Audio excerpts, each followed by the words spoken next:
What's up guys, it's Smith here from GamersHeroes.com and taking a quick guide for you in For the King 2 on some tips and tricks on how to play and use your Alchemist. Now the class system in this game is quite basic.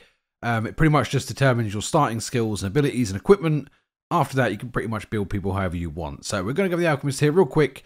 What his skills and abilities do, what you want to look for and the best traits to use. So first up we have the passive Smoke Flee.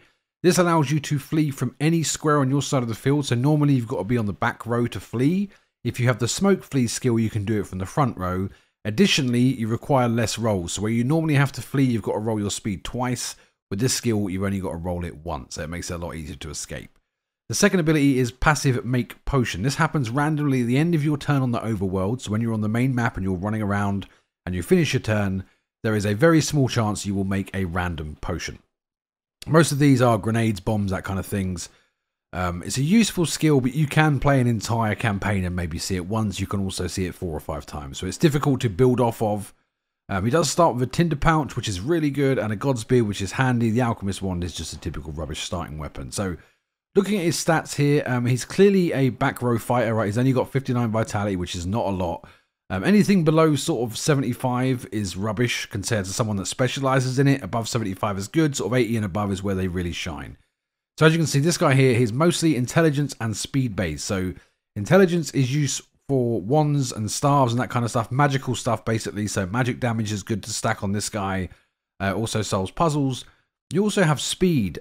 Speed is really useful because it means you can go first. If you've got a higher speed than someone else, you will start before them in a combat. So most of the time, at least on the lower difficulties, you will be going first with this guy every single time. So, which is really good because you can get some AoE stuff like AoE Shock. So you can come straight in with him right at the start of the fight. Use an AoE Shock ability, which puts everyone on shock and makes it a lot harder to hit their abilities. So when you're building this guy out, he's going to be faster than pretty much everyone on your team unless they get speed items. So I wouldn't give him too much speed. A little bit's fine, but don't go too crazy because he's already really fast.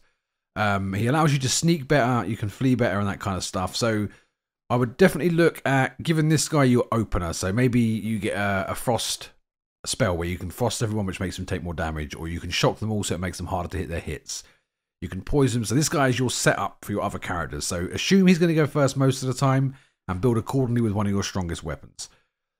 So pretty much that kind of summarizes most of the characters. So the system in this game is really, really basic. The intelligence means you're going to be using magical stuff most of the time anyway. You don't get many melee weapons that are the intelligence icon. And if we go into the traits here real quick, let me just jump across. There's many different ones you can do.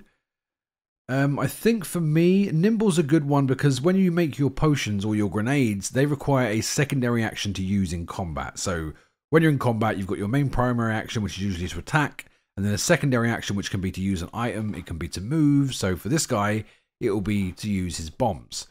So if you've got a bit of luck and you're either buying additional potions and bombs, or he's making a lot for you just by random chance, Nimble will allow you to use 2 of those in a turn. So if you start with him first because he's fast, you throw in 2 grenades and a big AoE hit off his magical wand, you're going to wipe out half the enemies before you even start. So personally, I would go with Nimble probably for him. I mean, Gifted is probably the best in the game, but I would give that to my tank. So, you know, assuming there's going to be other people in your party picking different things, Nimble's not going to be the top pick for most of them. And I think that's where it's going to get the most value for the Alchemist. So, guys, just sort of a quick brief introduction to the class and basic tips and tricks. If you've got any comments or questions, just post down below and I help you out if I can. And I'll see you guys in the next video. Take care now.